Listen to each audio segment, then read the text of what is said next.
This is a Skeptic Frog production. Air, water, earth, fire.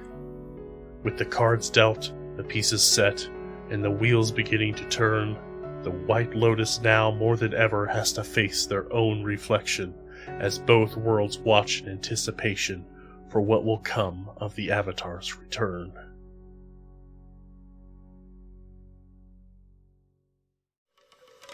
Previously in the spirit world. You saw a structure sticking out as if pasted onto a tree. If we've got nothing better to do, we might as well check it out today. I think Dag's on board. Would you allow us to see what's in the tower? The bookshelves lined with scrolls. Taman, I was mentioning that you were kind of like looking through them a little bit, seeing that they're just like reports from the material world. Yeah, I'm looking around to see if there are any clothes. You find a decomposed body. And you see there's like an unharmed keg of cabbage whiskey fused into the wood of this tree. Oh, they're just gonna run, like, dart over to it and take a couple drinks. Yeah, so I say we camp here for the night. Yep, I'm fine with this. Of course, it's more humans. Do you know how we can get out of the spirit world? If you follow me, I can help you. I need you to get this other human out of my hair. What other human? You'll see! We're following the yellow brick road until eventually we go from being in this this plane that I was mentioning before with all these trees around, these vines that are holding these floating islands and all this other stuff, to a place that seems a little bit more, a little bit less broken up. Eventually following him, it feels like it's been a long time, but at the same time, it doesn't feel like it's been much time at all. You eventually start to come across a new landscape. You see a lot of trees, shrubs, stuff like that, fade out to more of just bushes and very, very tall mushrooms that kind of like turn the skyline into this greenish color rather than a blue hue. A lot of the plants that you see have leaves that are made out of crystal or some hardened material. If you happen to touch them, they don't feel soft like leaves do.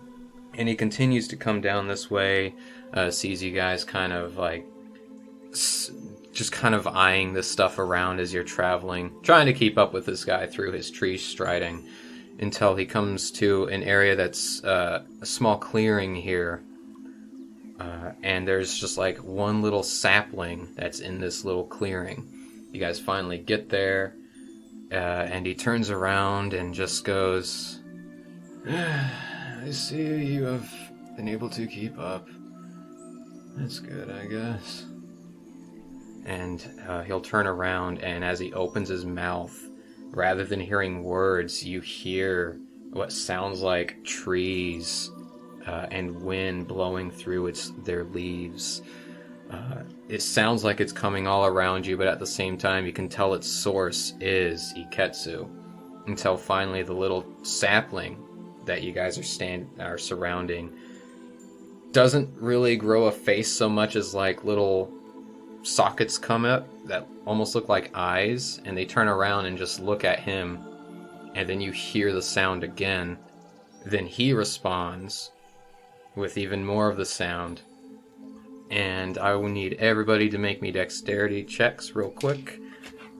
And also describe, like, how close are you to him right now? Yeah, I'm probably standing about a good 15 feet away. Okay. I think that's about right. That's kind of. I feel like Taman might have been just a little bit closer, maybe like 10 feet away. Okay. I'd say Honu's with Taman. He was getting closer, and then the sapling got like the eye sockets, and he freaked out and backed up. Fair. Honu got a 3. Ooh, I got a 7. That's 21 for Taman. Sounds like cheating, but okay. Kidding. 17 plus Can't 5, disprove it. so that it's going to be 22. I mean, I can take a picture of my die if you want me to. No, You're I totally believe you, fine. Toast. Yeah. I believe you. You'd have no reason to lie, Yeah, right? I've never caught you in a lie before, and I'm not going to do it now. Just So- wait till we play Amogus.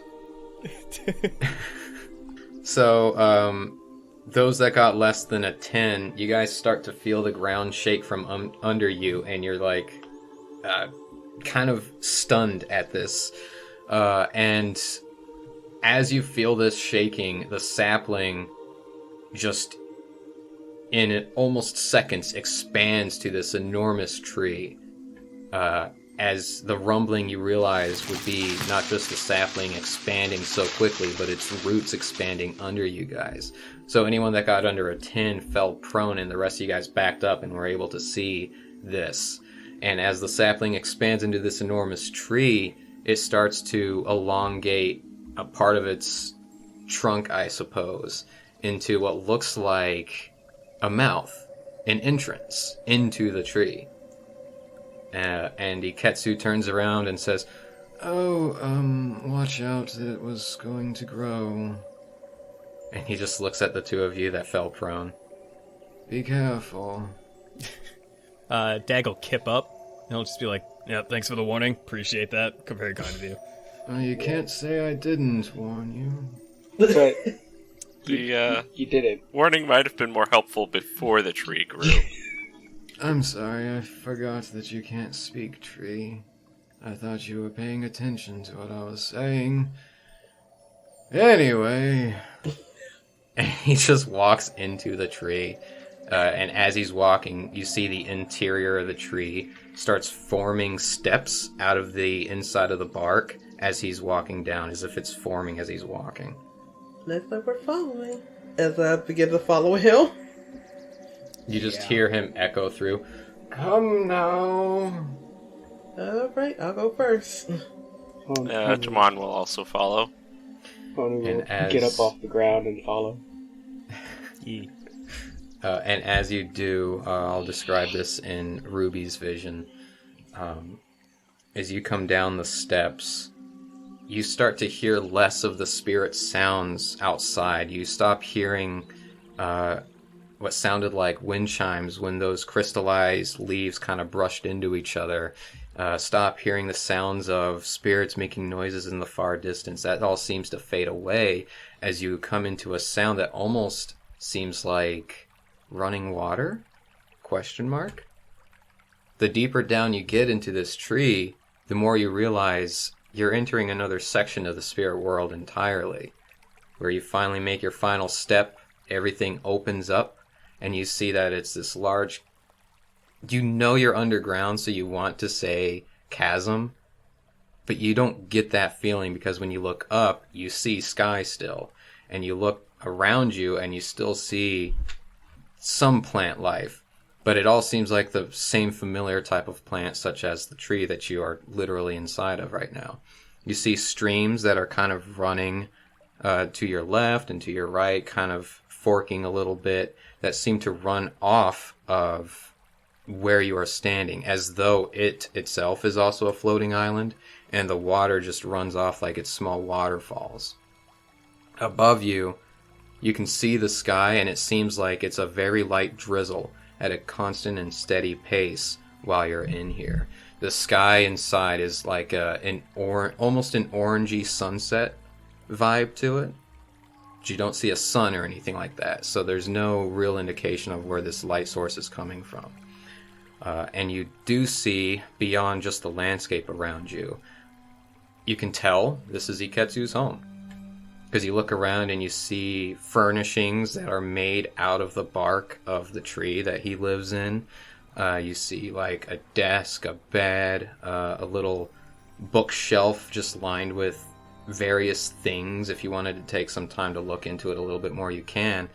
And then you see a section off to the side that's a bit closed off. Almost like it's an open doorway sort of thing.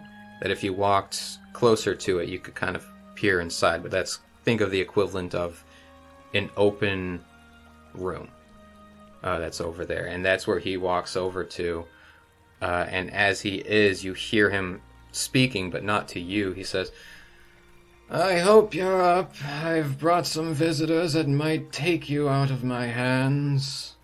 As he walks into that room. I'm just thinking, like, well, you don't think this place gets weirder in the spirit world? Here we go. Because Ruby just be wondering how she has yet to have a mental breakdown yet. We established in the first session that you have a mental breakdown every day about clothes.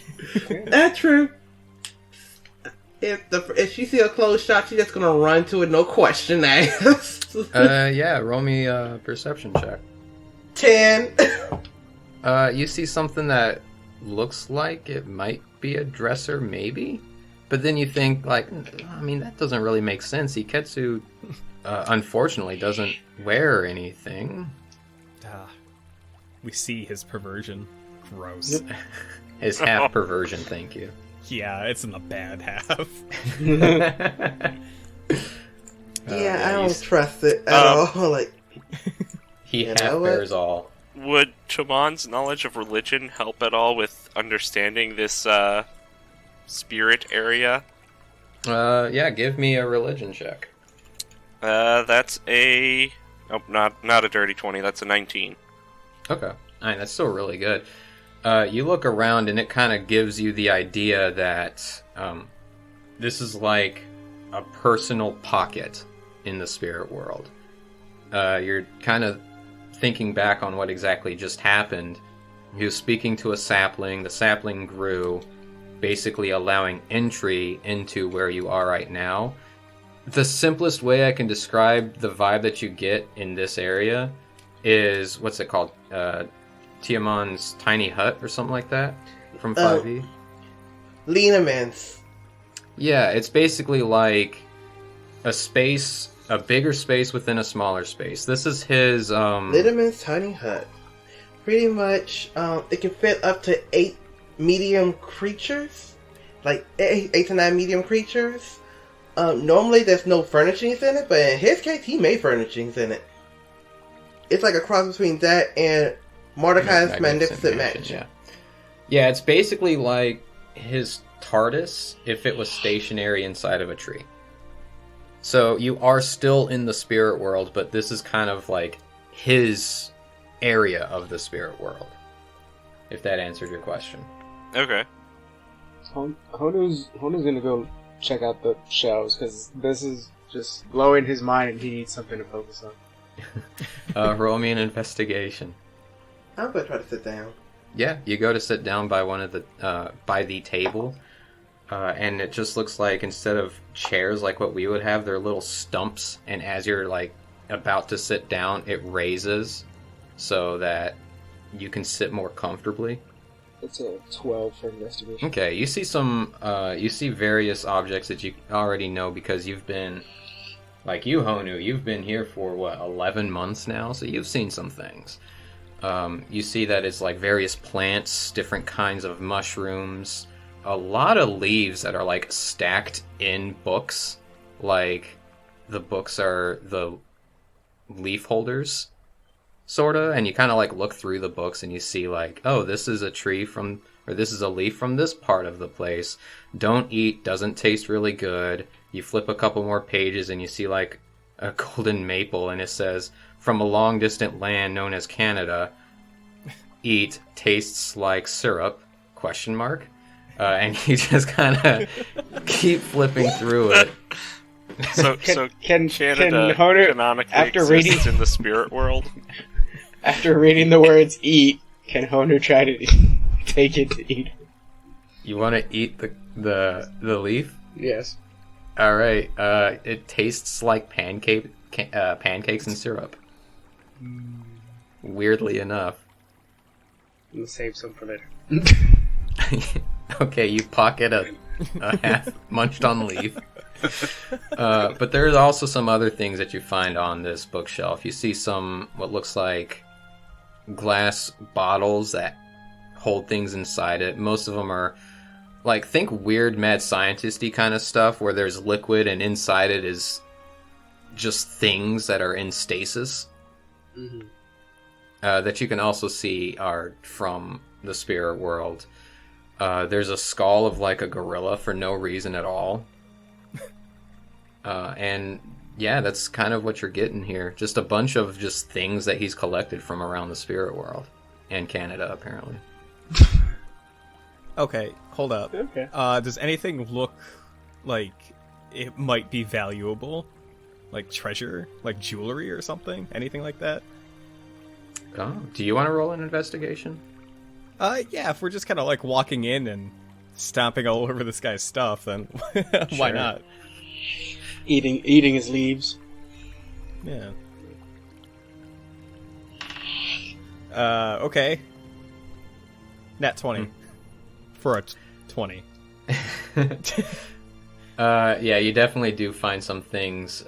You start looking not just on the bookshelf, but like around it some, and there seems to be a little like box that hasn't been opened yet. That had a picture of a leaf on it, and you're like, well, he's got books of leaves, so that doesn't make sense if that was like a secret leaf collection. And you open it, and you just find a bunch of jewelry from the material world. Various nations, you see some stuff that primarily is from the Earth kingdoms that are very old and dated, but they still look clean, like he either polishes them or inside this box there's no way to collect dust from in it.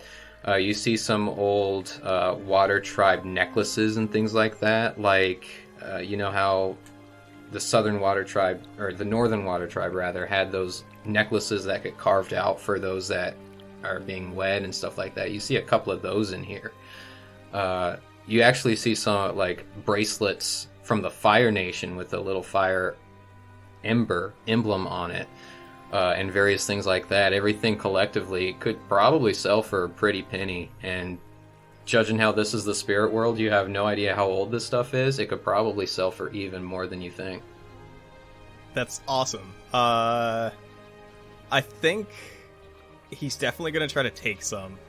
The only problem is that he probably realizes he doesn't really have a way to carry a lot of it in a concealed fashion. Mm-hmm. Especially if his clothes have, like, torn and ripped. Like, I'm picturing he mostly walks around without a shirt these days, to be honest. I could see that. So I'm thinking what he does, because his pockets probably have holes in it, is he just, like, takes a handful, so maybe, like, a ring and, like, a bundled-up necklace, and just clutches it in his fist, and he's just not going to open his fist for a while. And just, like, puts his hand behind his back or something and just keeps it there. He starts whistling.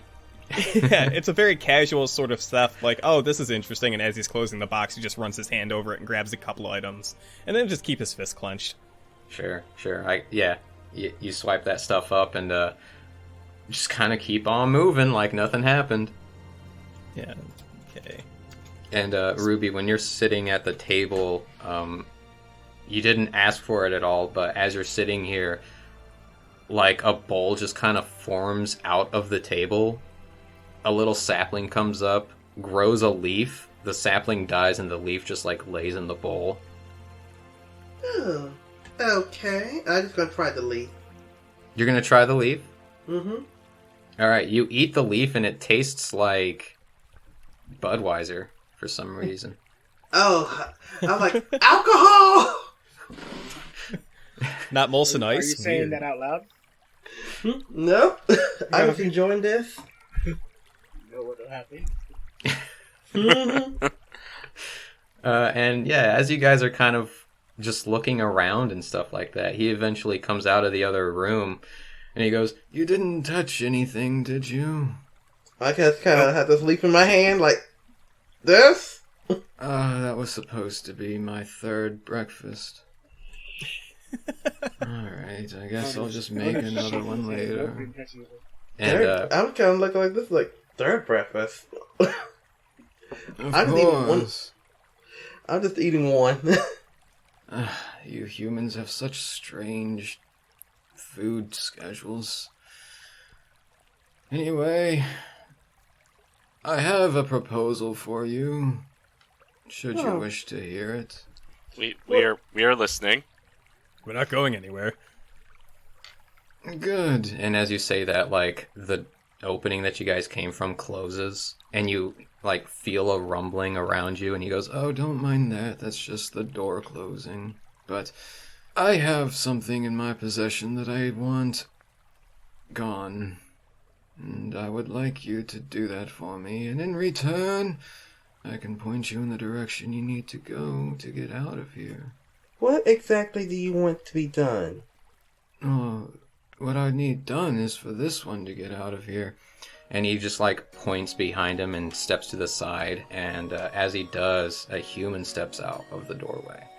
A very tall woman, you guys can immediately tell is an airbender, has an arrow tattoo, and then really long hair that seems to be kind of not well kept. She's got, like, wrappings around her chest, primarily on one of her shoulders, as she comes walking out, and she has, like, a little cane that kind of leans so that she's leaning on the side away from where most of the bandages are. And you see that she is in... Taman, like, this feels very reminiscent for you. You see her in, like, airbender nomad clothes. And something else that you guys find striking is that she wears a White Lotus... you see a White Lotus symbol on something that's tied around her neck, like a little sash tied around her neck as she steps out, and she just gives a friendly nod to Iketsuu, and then he says, "If you can get her out of my hair, I'll show you whatever you need to get out of here." Hi, I'm Ruby. Who are you? It is a pleasure to meet all of you. I am Go. I am someone... Go where? We're trying to go to the exit. That would be most recommended. I would very much like to go as well. Or should I say leave when I'm referencing destinations to travel to? Right, but anyways, we're getting ahead of ourselves. What's your name? My name is Go. I tapped him like, we just went she over. already said her name. Stop being rude. He laughs a little bit. Is that a name Taman would recognize at all? Roll me a history check. That's a nat 20. Nice. 100%. This is one of the most well-regarded airbenders in modern times. Not just for the fact of being in the White Lotus, but for how much this person has done for air nomads as a whole, as well as the spirit world. A whole lot of history goes behind this name. Just, one thing that you get immediately is like, oh, this is like the number one most well-regarded airbender ever, besides maybe Janora? Maybe? Master Go, what are you doing here? She looks to you, smiles, and gives a friendly bow of, what is the word I'm looking for? Like... Respect? Yeah, a respectful bow, saying that you are also an airbender. And she says, "I was here in search of something for the White Lotus. There are many things that we are looking to solve, and all of my clues have led me here. Unfortunately, she kind of like gestures to like the bandages, injured unexpectedly, and I was lucky to make it out with my life, thanks to this little one here." "Don't thank me, thank that blasted frog." Ruby has look like frog. "I don't want to talk about him. If you say his name 3 times, they say, he'll find you. Humans have a hard time pronouncing it. Valahalaru." That sounds made up. "It probably is." You sure he didn't made that just to mess with people? And Go just kind of smiles. "Yes, it is definitely a strange name. I will give you that." Alright, well, what sort of beastie got you all in that condition?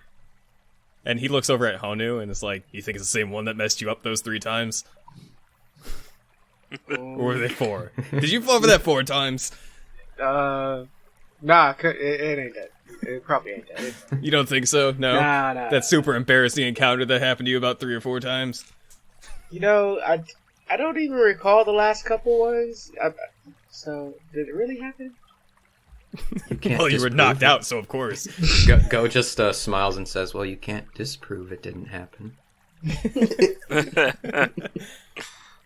And she just says, strangely enough, it wasn't the spirits that did this to me. It was some of us, humans. I heard there are other humans here. I wasn't able to get a good enough look to tell whether or not they were adversaries of mine, and she gestures to the White Lotus sash, or just humans that are trying to survive in the spirit world like you all seem to be. That's sad. I kind of pull out the flag. Well, we found this. Oh. And she makes her way over and gestures to hold it. Yeah, I hand it over to her. And she looks at it and says, well, this is very tattered. This wouldn't make for any good clothing if you ever wanted to. I know. make something. I'm heartbroken over that. We found it in an abandoned tower of yours. One commanded by a Lotus Commander Kuzan. Kuzan. I've heard records. I've seen records of Commander Kuzan. They're no longer with the White Lotus. They have passed away by now. It did look like the tower had been there for a while. Keyword did. That tower gone. You're welcome for that.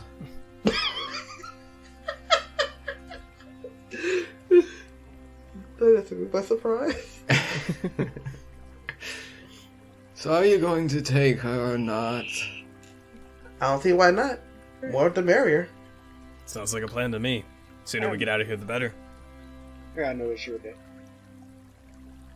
What? Wait, what did you say? I said, I got no issue with that. Oh, okay. I thought you were like, sooner or later we'll be dead. I was like, what?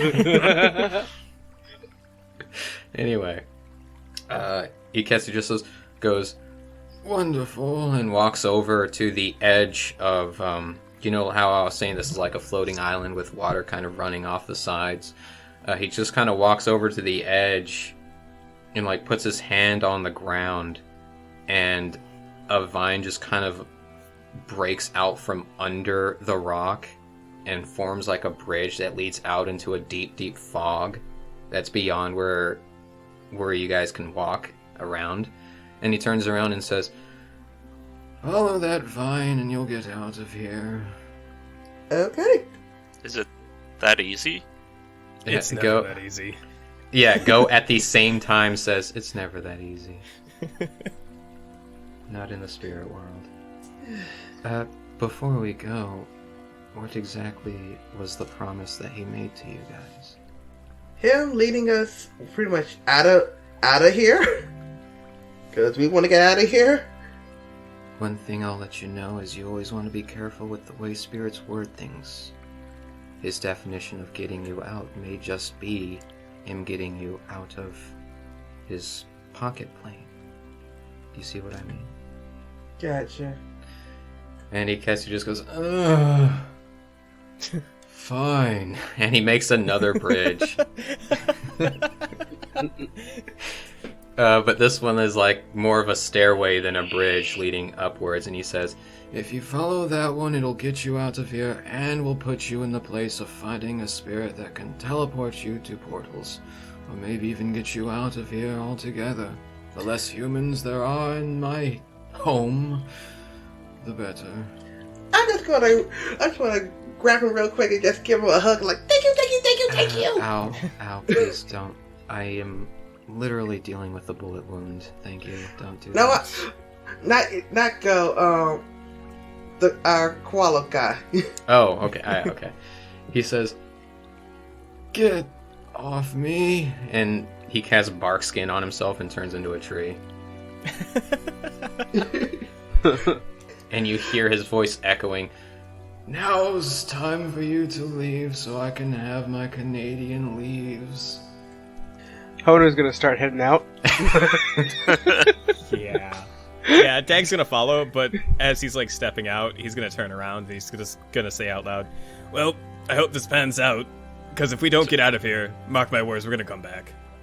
Tamon's gonna I'd ask. like to see you try. Oh, I've tried stupider things, mark my words. And he leaves. Tamon's gonna ask what's a Canada. No complaint. Oh wait, what? Tamon is gonna ask what is a Canada. I was wondering that too. Would you rather I take you to Canada? No, thank you. Will Is it get us home? nice there? It's very nice. The politicians are kind, from what I've heard. Politicians, kind? That can't be know. real. I was just as shocked as you. Most humans are assholes, but those Canadians, though.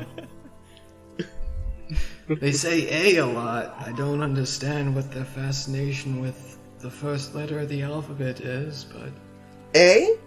A. Hey, A. hey. Alright, Fonzes, get out of here. Okay, we're going.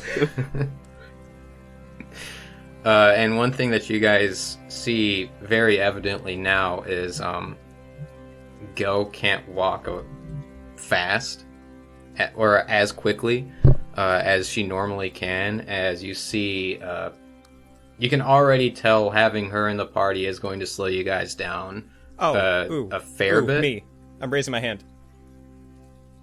Go looks at you and says, "Yes." Alright, so here's the thing. Since we leveled up prior to all of this, I took a fancy feat that increases my carrying capacity, so I'm just gonna wear you like a backpack. Oh. Yeah, he's gonna scoop her up.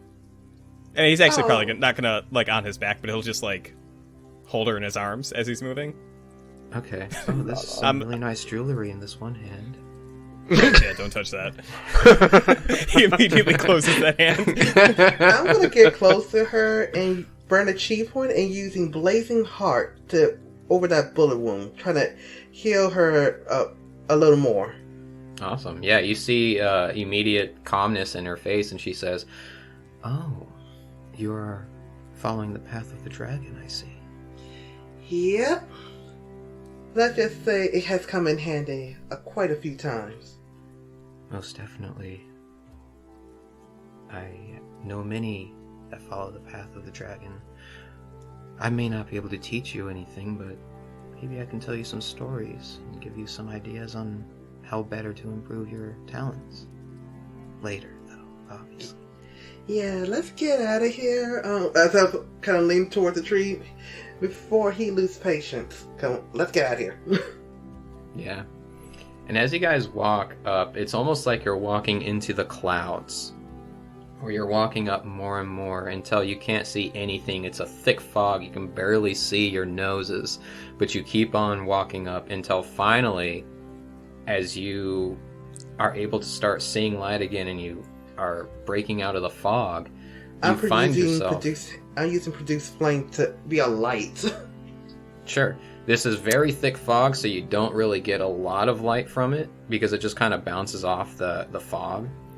I'm also assuming it's thick enough that like a gust is not going to be able to dissipate it or make it any easier to see. If the two of you do that together, it is going to help. So like you'll blow some gust, and you do see it kind of closing in rapidly, but it gives you enough time to be like, okay, well we are still walking up. We're not going to fall off this thing at all. So you guys do that a couple of times. Ruby continues the Produce Flame.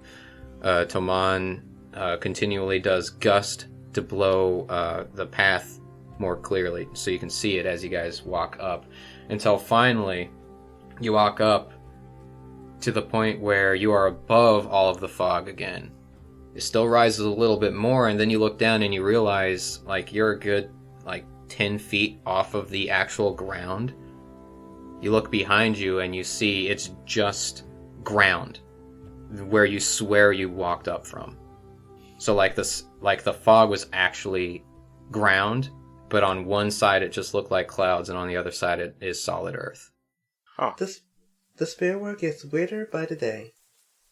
The spirit Yes. world works in mysterious ways. It's I'll be flat happy to out get outta weird. It just, let's call it, it's flat out weird. Well, you get used to it after you've been here for. How long have all of you been here? Long Yeah. enough. Like months. 7 months, maybe? 6, 7-ish months? Honu looks at everyone. 6, 7. We've been here almost a year, guys. Come on. I'm pretty sure I would have known if we'd been here a year. I'm sure. Certainly feels like a I've year. been keeping track. It's only been like 7 months. Well, only. 7 months is still a long time in the spirit world. Oh, Can shit. we get out of here so things can make sense? Yeah. I'm gonna keep walking. And I'm gonna take this one with me, so you can follow if you want. Yeah. Honu's gonna follow and also offer Dag half of the remaining half of the leaf. Yeah, man, try this. It's pretty good. Well, I think by this point, Dag's pretty accustomed to partaking in almost anything that Honu hands to him. So, That's arguably a dangerous. That's probably Probably. dangerous. But yeah, I think definitely. It's like, oh, okay. Very little hesitation. It tastes like pancakes and syrup. Oh, reminds me of Canada. What's Oh, Canada? you've been. No, I don't know why I said that. Oh, that reminds me of someone that I know. Their name is the same name of a drink. It always makes people thirsty hearing it. But you guys do continue on. The landscape around you is pretty much similar to what it was before, where you met Iketsuu and stuff like that. But the floating islands seem to be more leveled out, wider. There doesn't seem to be as many, as though this area is more put together than the last. I actually want to ask you guys, is there anything that you want to add to the landscape around you guys right now, besides obviously an exit? Like, what do you guys picture when you guys are entering a new area of the spirit world? Blank canvas?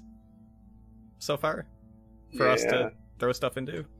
Sure, yeah, that's fair. Okay. Yeah.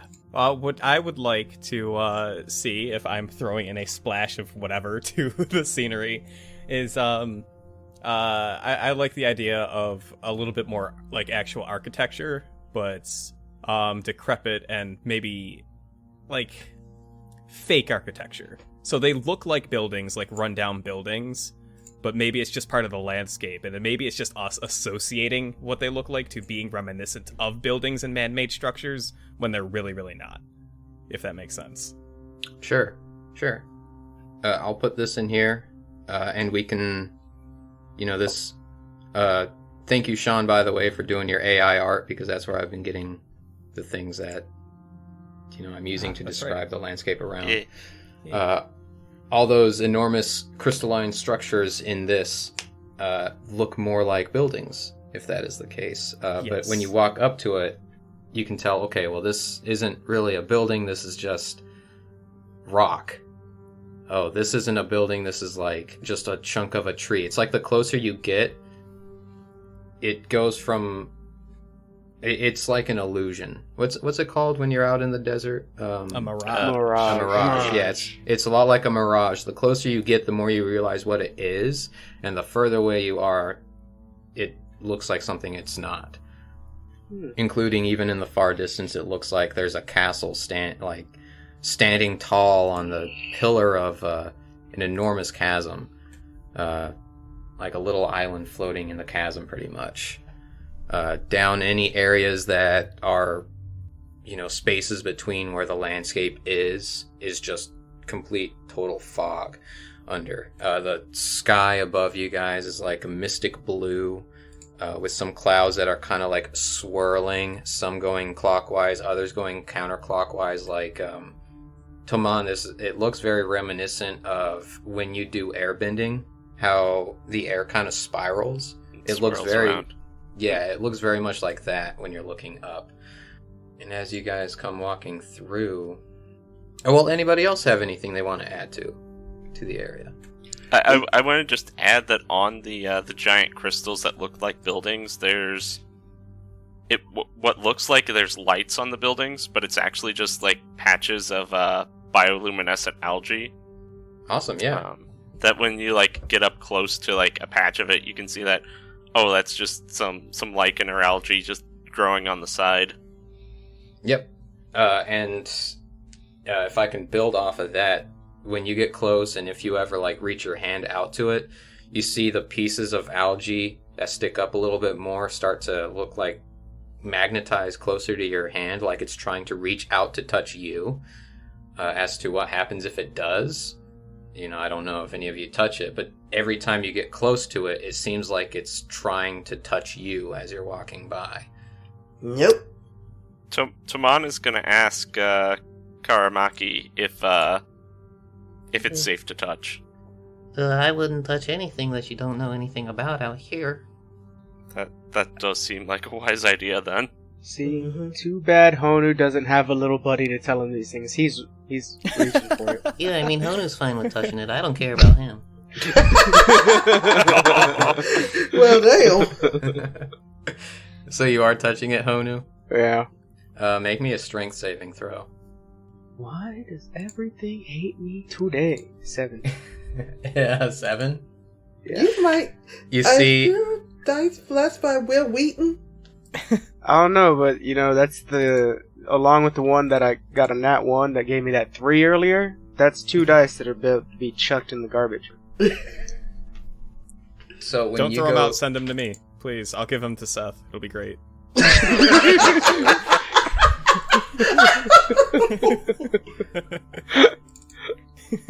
So, Yes. a 7. So when you go and reach out to touch this thing, you touch it and it feels like a furry wall. Like, it feels like the fluffiest carpet you've ever felt. I don't know why I said wall. Probably because it is vertical, but I digress. Like, you could just sleep on this thing. It feels so good.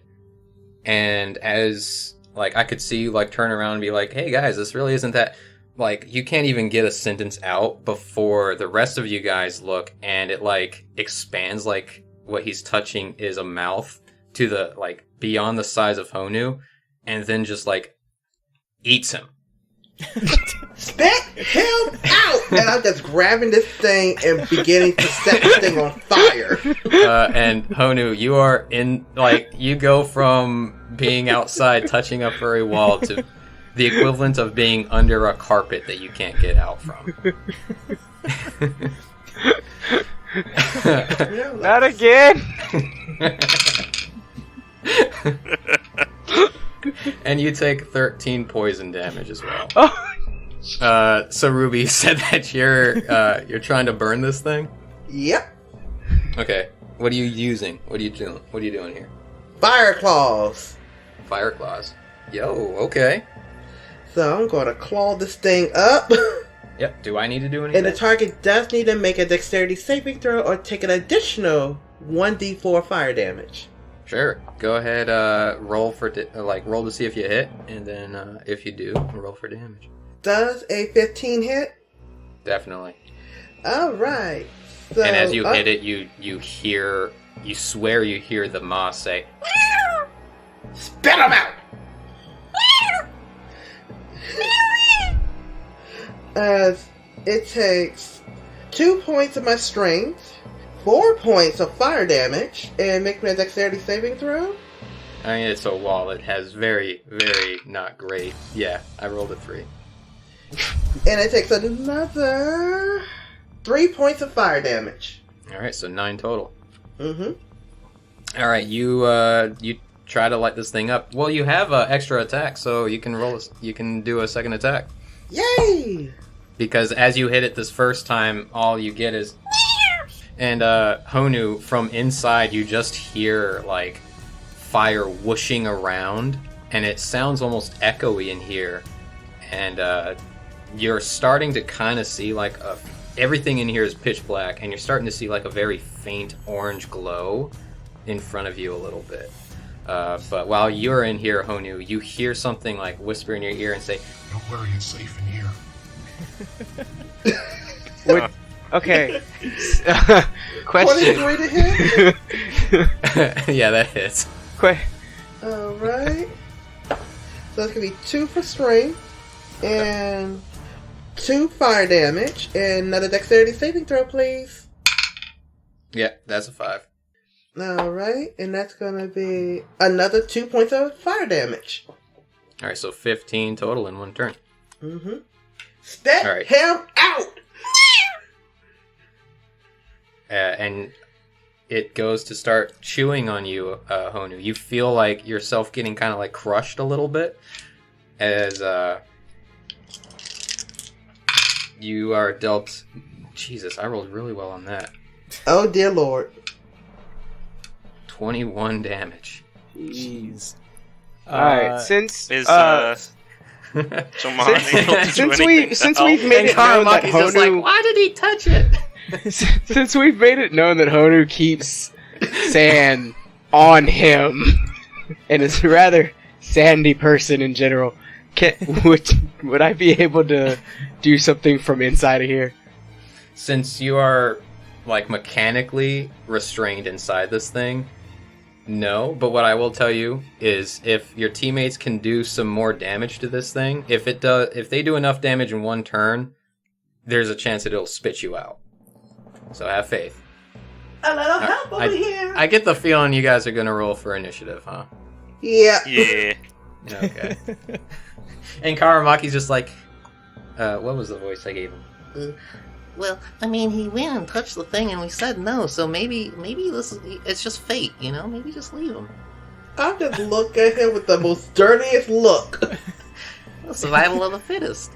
Yeah, I think during that first round, Dag looked at Go and was just like, "Don't worry, this thing happens to him all the time." I get the feeling I didn't see much urgency in the rest of you. Okay. Thanks for that. I mean, usually he just comes out. Well, I was gonna say a little bit wiser, but no, just not wiser. Honu, you feel like something's like hugging you from behind, and you can't turn around, and you just hear, Shh, it's okay, I'll keep you safe from them. For you. from outside. You guys hear Honu. All right, yeah. What do you guys get for initiative? 11. Okay. That's 20. 19. Okay. Ruby, you go first. I look at this thing like, spit him out.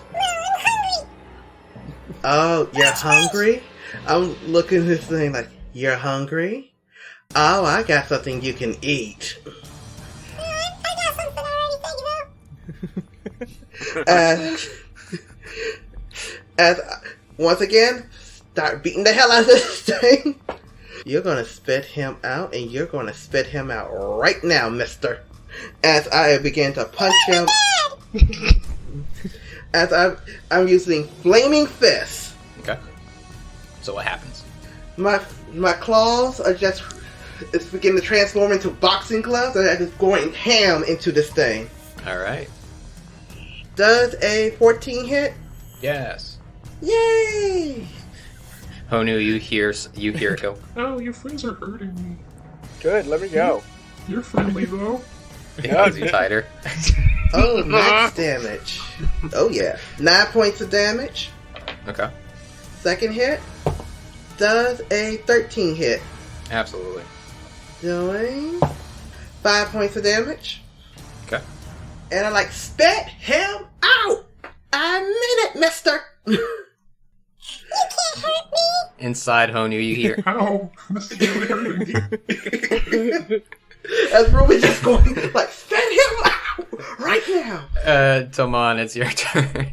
Alright, Toman is going to use Dissonant Whispers to whisper a discordant melody at the algae or whatever it is, to rack it with terrible pain and attempt to make it take psychic damage. Toman basically says, "Wow, you must really be desperate if you're trying to eat Honu." Oh god, that hurt. What do I need to roll for that? Is that a charisma? It's a wisdom saving throw. I got a 5, and you just hear the moss say, I don't know why, but that's very offending. Why does that bother me so much? Does Honu hear this as well? yeah, that's the one thing that you hear from the other side is Tamon saying that. And I hear the thing that's eating me say that, and it's like, you're so a offended. fail How do you think I feel? The target will take 3d6 psychic damage and immediately use its reaction to move as far away as its speed allows from me, within reason. Oh, okay. And that's a level 1 spell, and I'm level 3, so it's actually 5d6 psychic because I can upcast. Yep. For 22 damage. Good God. And you said it has to get away from you? Yeah. To the best of its ability? Alright. So it starts oozing out like green liquid as you start hearing it cry. And this is what I'll do. Since it has to move away from you, I'm going to roll... Okay. Its constitution check at disadvantage to see if it spits out Honu, and it does. So you hear it begin to cry. And Honu, its mouth kind of opens, and you just like plop out in a gooey mesh as the moss very slowly begins to climb up the wall again. It's like, Stay away! This thing is moving away from me, right? yeah, Do I get an opportunity attack on this thing? if you want to. Okay. It doesn't move very fast, but you do see it somehow moving. I just straight out smack the shit at this thing. 17 to hit. Yep. Doing another 6 points of fire damage. Alright. If I see you come anywhere near us, I will set you on fire. You see the only reason it's not already set on fire is because the sheer amount of tears that is expelling from this thing as it goes... Fine, I won't eat you. Fine. As it very slowly... I cannot stress enough how slowly this moss is climbing up this pillar. Honu's gonna throw his hand. Honu's gonna throw his hand out and sandcast at it for trying to eat me. I ain't having this. Nah. Okay. So 21. Yeah, for sure. So that's 2d8. Let's... That's a You 6 just and hear a it say, 7. how much? 6 and a 7, so 13. Honu, finish it. Sir, Literally just throw my hand out, and the sand that I keep in my pockets and in my hair just goes hurling at this thing and just beating it to death with 13 points of bludgeoning damage. Yeah, and you pelt it so much, it becomes smooth moss. You have pelted it so bad that it is now just a smooth exterior to this pillar. And one final teardrop falls, and it lands like right on your cheek as you hear it whisper, I thought we were friends. You tried to eat me! who are you talking to? yeah, only Honan hears it talk, like, it heard it say that. And Karamaki finally looks up and goes, Huh. I mean, I would have killed it with one swing, but I'm just saying. As we finish, Honu's gonna, like, once again just bring his hand towards him and control the sand to come back to him. And yeah, Honu, you do that, you return the sand, you stand up in a gooey mesh, like you just got spat out by a monster. Yeah. And Karamaki's just like, Not gonna do that again, are you? We did hurt maybe, your probably. clothes. There's only so much these. I gotta kind of hold out some of this cloth, some of these clothes. I'm like, there's only so much our clothes can sustain. I mean, if history's taught us anything, guys, it's possible. and Karamaki whispers to Tamon, Honestly, I'm genuinely surprised how resilient this guy is. I don't know how he's survived this long. truly spirit world. And Go leans into Dag and says, how often does this happen? Bare minimum once a week.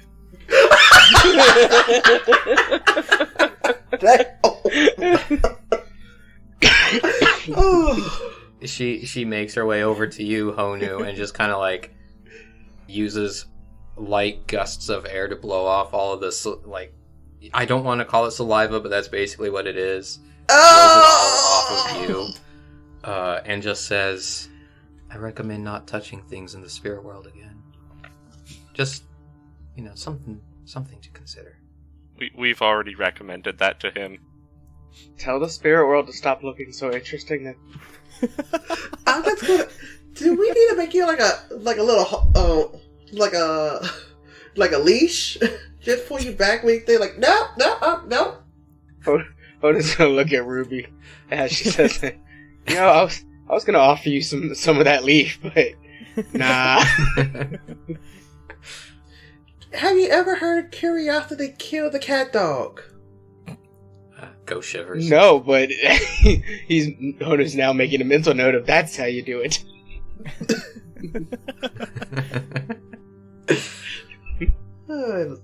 Oh lordy. Shall we be off then? Yes.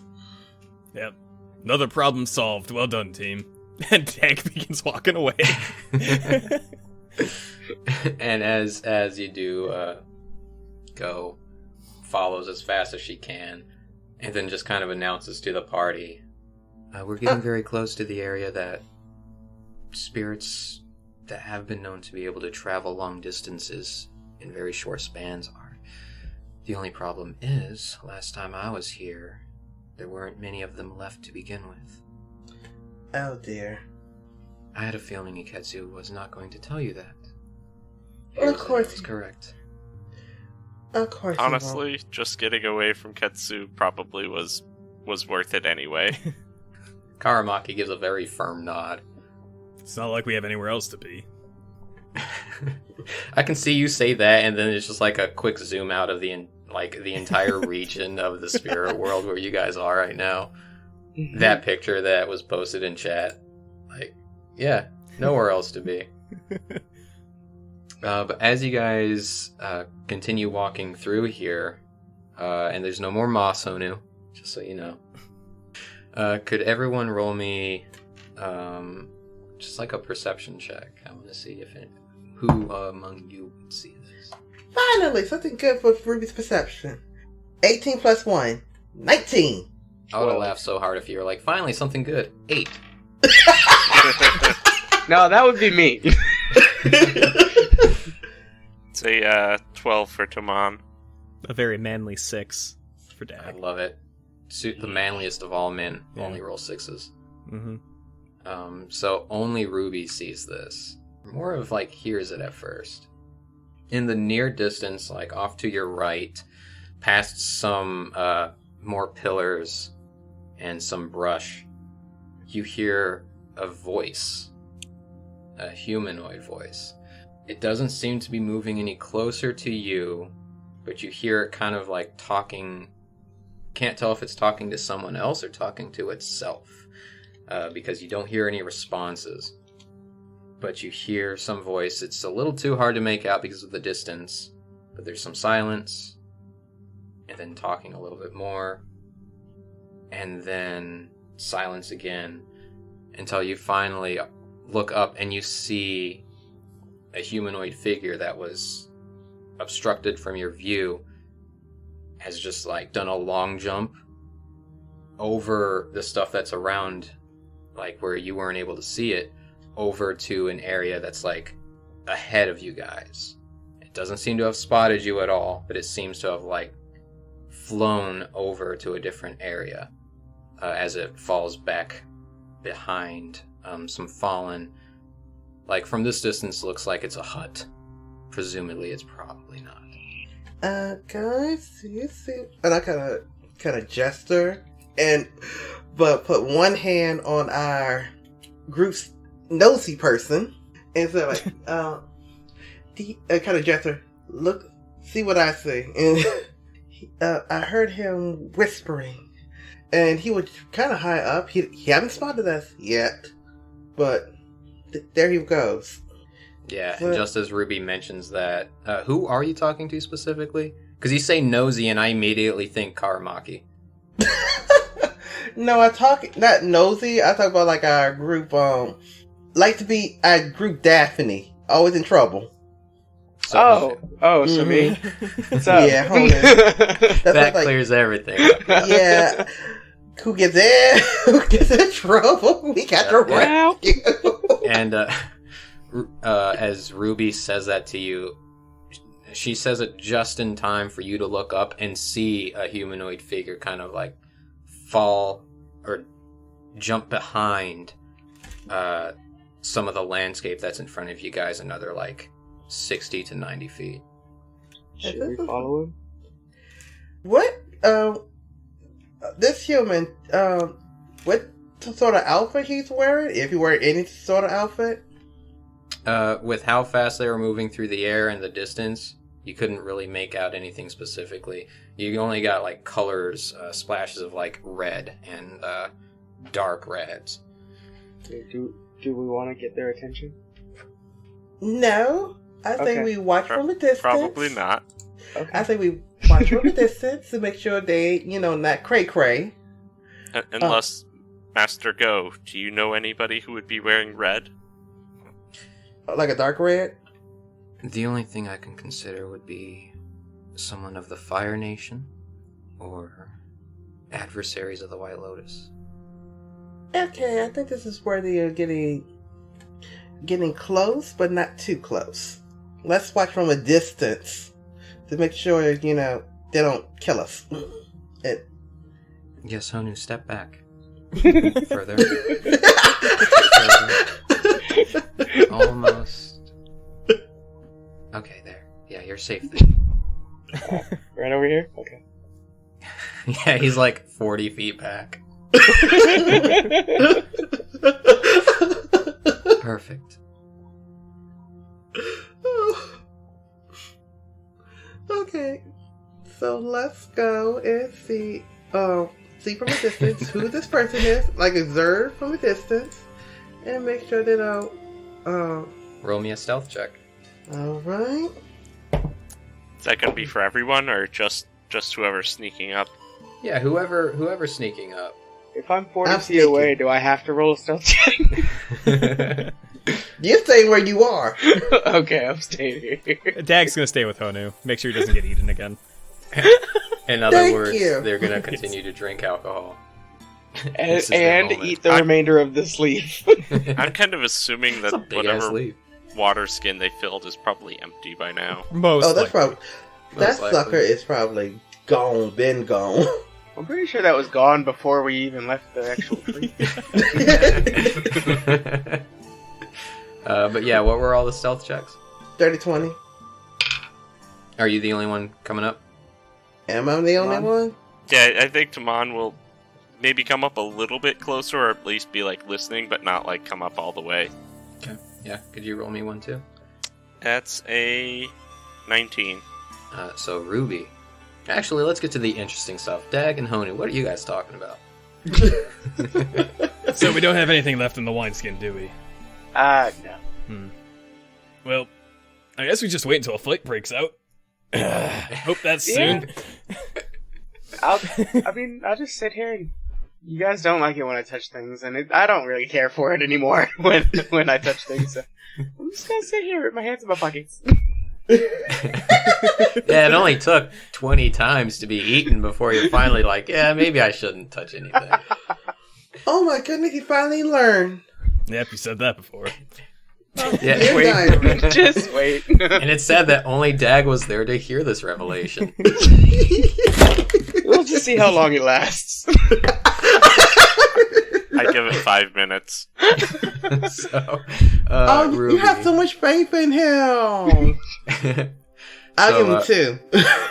So Ruby, as you come sneaking up, you're going around. Now that you're closer, you realize what you thought was a hut is just a giant boulder with more moss. It's like, Hi, hello. Hi. You wanna hug us? I'm sure you do. You I'll look this thing up and let my eyes just flare up with fire. And tell him. And kind of make that look like, don't you dare talk to me. Oh, jeez, tough crap. as you kind of sneak and hide under the brush and take a look, you see a small figure. At this distance, you can tell that it is a male. Kind of long-ish black hair, jet black, wearing what looks to be some kind of like Fire Nation suit sort of thing. But it has some, like the pant legs are like Earth Nation colors and stuff like that. But that's where you are seeing the reds, and it must have been the darker reds being the top part of his clothes and stuff like that. As he's kneeling down, he's got one knee on the ground, and he's touching the ground with one hand as he's just kind of like, he looks to be focusing. You're looking at him from behind. And as he does this, you see a light blue glow come from his hand as he's touching the ground. And what looks to be sparks of light blue, almost like lightning, shooting through the ground quickly off in the direction that he's facing, away from you. As these little light blue trails kind of like skid and skate and dance across the ground, spreading all over like a solid 180 degrees in the direction that he's facing. Like I said, none of it's coming towards you. Until finally a light blue glow disappears, and he just stands back up and just sighs and says, "No, not here either." And just before he's about to leap and fly again, you see he kind of stops and looks over to the side as you hear this weird whooshing sound. And this little dot in the air appears and then begins to expand. This dot is this hue of purple and black. But if you take a closer look, you can kind of make out a barren, jagged, you want to call it wasteland. You can't make out too much of it, of the inside of this window. But that's what you see as a person steps out. You can tell that this person is an airbender as well. Though shorter than Go, I didn't mention this, but Go is pretty tall, like 6.5 feet. This person is definitely shorter. This female walks up, and you hear the boy speak and says, Loli, what are you doing here? I thought you were in the material world." And this woman says, "Yes, well, it seems that Mordan has met up with your old friends and has called a meeting, little one." And he just kind of like looks down a little bit. You can't see his face, he's facing away from you. And then she says, "It's best that you come with me. You are part of the plan. You should be part of the meeting as well. It is important that you know what's happening next.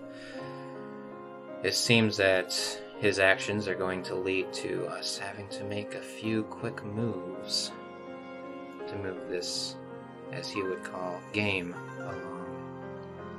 And this person the guy just nods and says, "Hey, I understand. Also, I haven't found him yet." "Yes, the spirit world is vast. It will take you some time. But he'll be here when you get back. Just remember your place. Come back here when we're done with what we're discussing." He just nods.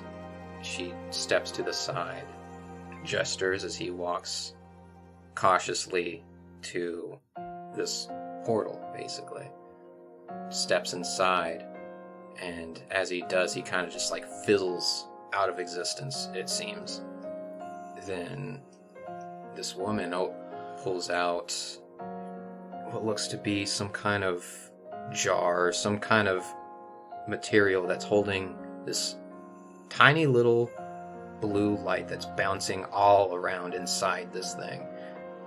And she kind of shakes it a little bit as it glows brighter, and the portal begins to start to close up. And as she walks through it, the portal closes more and more until she has fizzled out and the portal disappears. You don't see that every day.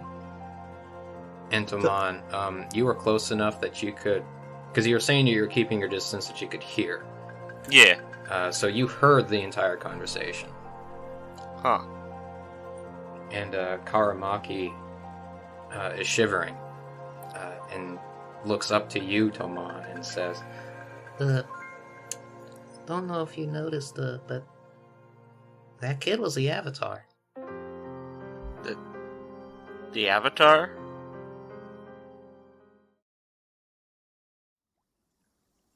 So, Ruby, Toman, you have just witnessed a conversation and have just now begun to make your way back to the party.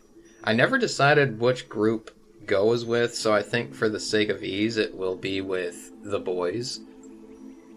So Go has just been silently listening to Dag and Honu talk about alcohol. And hoping that we get into a fight. And, hoping to get into fights. If you want to know, I could tell you what I did. Sure. No. So, the thing I did was, I asked Frog about how long it took, 10 minutes. I rolled some dice. So about 4 minutes in, something caught my attention.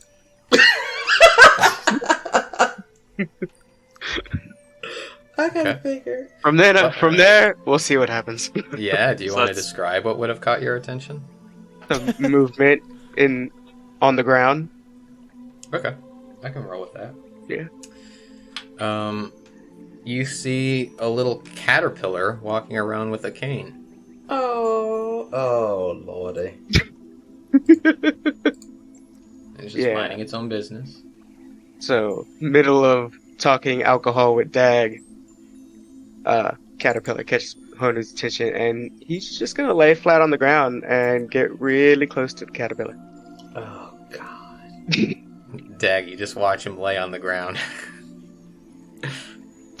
He has to learn somehow, I guess.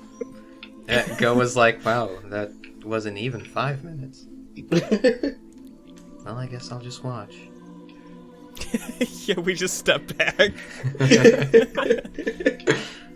I don't blame y'all. While we wait. Like I said, get real close. Hello? Yeah, looks over to you and says, Hey, you talking to me? Yeah? and looks Seeing, around. I was seeing if you could speak. Of course I talk, I'm a spirit. I don't know. This is the spirit world and not everything. So that rock that I kicked 3 hours ago didn't talk, as far as I know. Did you ask it if it did? As far as I know. I mean, you can't disprove that it doesn't talk. Why do you have a cane? Why do you have legs? I don't know. I kind of ask myself that often. I can take care of that for you. Nah, I mean, I've become quite attached to him. It grabs the cane from the bottom and pulls it out, and it's like a long to him, long sword. You sure about this? I can take care of this for you. I see you've got all 10 toes. I can take care of that. Honu's gonna back up a little bit. It starts approaching you. Dag has got a blade. I'm sorry, say what? This caterpillar has a pointy. I'm not gonna call it I wouldn't call it a sword. He's literally looking at Dag because he's like, I wouldn't call it a sword. It's very It's small. still approaching. It's approaching you still. Right, and you're, what, afraid of it? Or... I mean, How big is this caterpillar? It's a caterpillar. It's as big as a regular caterpillar. If you don't kick this thing like a field goal. let's go back at the caterpillar. Nah, all my toes intact. Are you still just standing there? Well, I wasn't standing. I was laying on the ground. Does a 22 hit you? Son of a bitch. Holy crap! Yes. You're dealt 3 piercing damage. As your pinky toe gets poked. See, I rolled a dice. I was going to see if me and it could be friends, but nah. Hona's gonna try to kick my that. town, tell me that my buddy can't speak. You know how long I known that rock? God, you humans think you own everything. Puts the sword away and starts walking away again. Does a 17 hit? Yes. I'm just kicking it.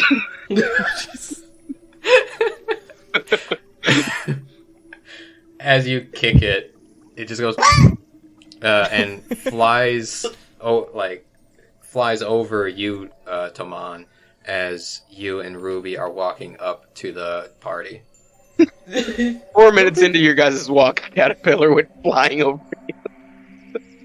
I just look at the guy. Oh, look at the caterpillar. Look at him. Then look at Toman for like, even with a babysitter, we can't leave him alone. Toman just takes a coin out of his pocket and tosses it to Ruby, and is like, "Well, that was less than 5 minutes." Yeah.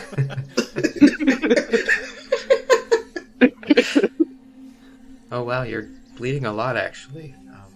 Do you need that pinky wrapped up? That pinky toe? Please? Yeah, you're bleeding profusely. Yeah. Please? Yeah. Oh, let me see your pinky toe. You're not here. And I don't trust Ruby to not hurt me more.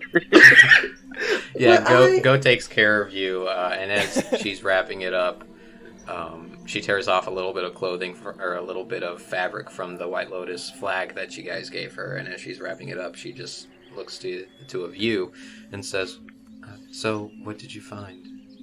Apparently, the guy that I saw is the Avatar. I'm like looking. I look at Tomas' friend, like it looked like right. That was the Avatar. That's what Karabaki said. Yeah, and he went with a lady that came out of a portal. A portal to where? Looked like some sort of wasteland. Would I recognize that area? You wouldn't. Some wasteland. They're heading towards some sort of meeting with a Mordon.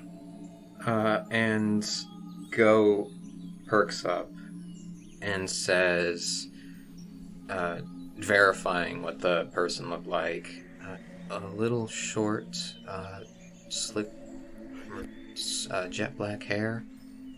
Mm-hmm. Okay. Golden eyes. Oh, I saw the back. I didn't see the front. Well, if your friend there says that it was the Avatar, then it must have been. Spirits are naturally inclined to sense these things better than we do. As far as this wasteland that you're speaking of, that's more to the northeast. And the portal, you said? Mm-hmm. Lady had a glass jar. She possesses the spirit, or one of the spirits that can get us out of here quickly. And judging from the Avatar's body expression, he would seem kind of hesitant, kind of confused. I don't know why, but I just feel so sorry for him. Who was that lady? Did I get a really good look at her, what this lady looked like? Yeah, Because you she were was able short. to get like a side view of her. So yeah, you could tell she also had arrows like Go, and I think Taman has arrows, right? Yes. Yeah, has arrows like the two of them do. A little shorter, not as lanky as most airbenders you know tend to be, but you know, with the tattoos, it's only safe to assume. She had hair that, unlike with Go, covered her head, so you could only see like the bottom half. You remember when Aang was growing hair? Mm-hmm. Looks kind of like that, or looked kind of like that. Go ahead. I described the woman to go to see doesn't ring any bells. Unfortunately not. That just sounds like a lot of airbenders. No offense, but aren't airbenders, I kind of look at the both of you because both of you kind of look lengthy. aren't they supposed to be a little more lengthy, a little more able to be flexible and bend the wind? She looked like the only bending she's doing is bending maybe a French fry to her face. Okay, you're okay. I wasn't saying she's fat. Not even a little. But you didn't say she was fat. You said she wasn't lanky. I just said she wasn't as lanky. But it doesn't mean she's obese. That does beg the question: is potato bending a thing? In Canada. Well, you didn't say she was fat. You just said she wasn't as lengthy.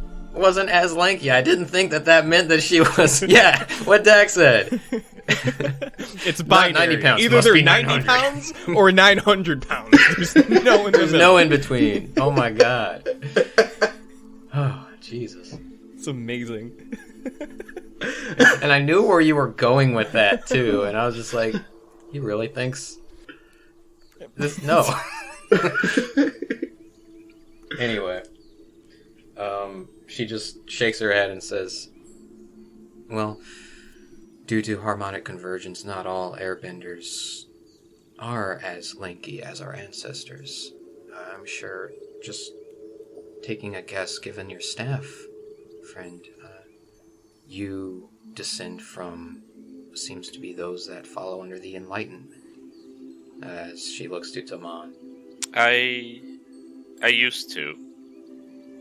I am now more of a traveler. For me, I have followed Enlightenment from birth all the way back to the Western Air Temples, in fact. That's neither here nor there, though. What matters is some airbenders are born into the temples, others are born into what you were born into. But it still goes back in this nice little question. Why the Avatar is 16 years old when he's supposed to be a kid? How long have you been here again? 7 months? 6 months for me.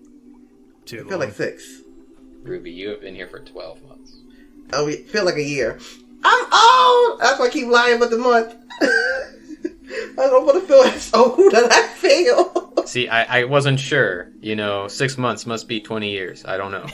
It's either one or the other. It's binary. 6 months or 60 months. But she just looks at you and says, this is definitely a concern, something that we'll have to follow the lead on, or that I will have to, after we get you guys out of the spirit world. This isn't where you want to be. Yeah. We should probably get going. Yeah, we need to get moving before Hanu touches something again or picks a fight with a caterpillar. I didn't pick any fight. That dude came at me. Yeah, we're talking too long.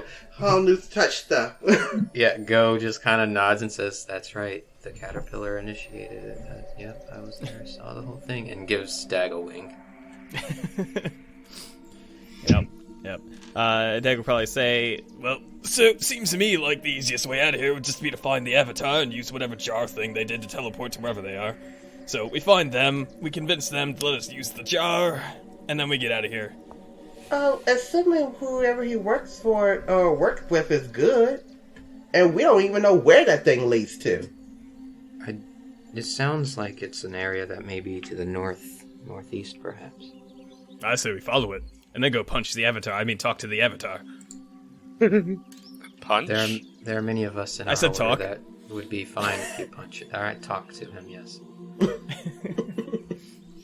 So, we're traveling. Yeah, traveling northeast? Yeah. So, this is how we can run that.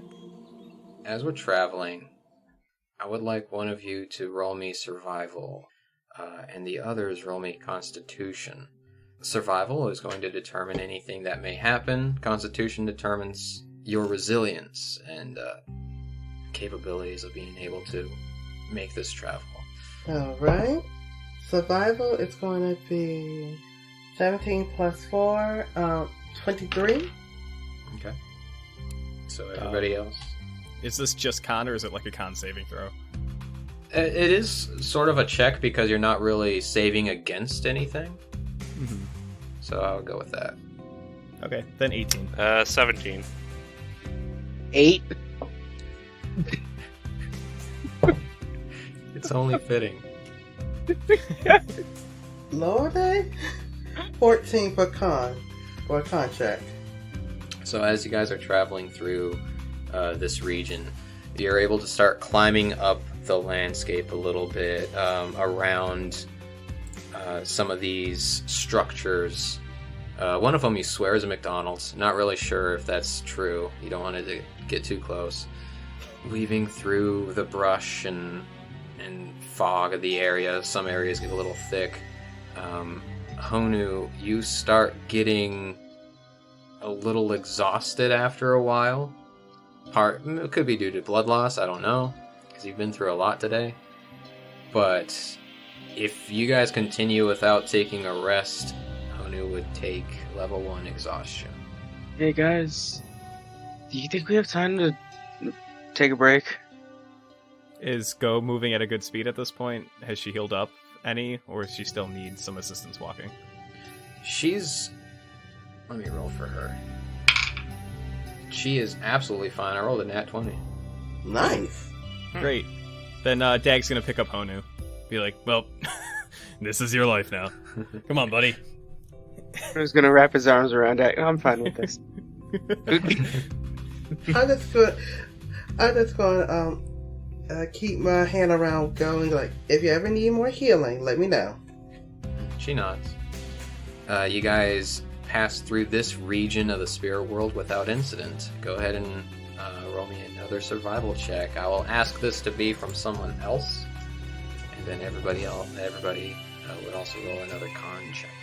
Alright, Toman will try this one. That's a 3. 21 con check.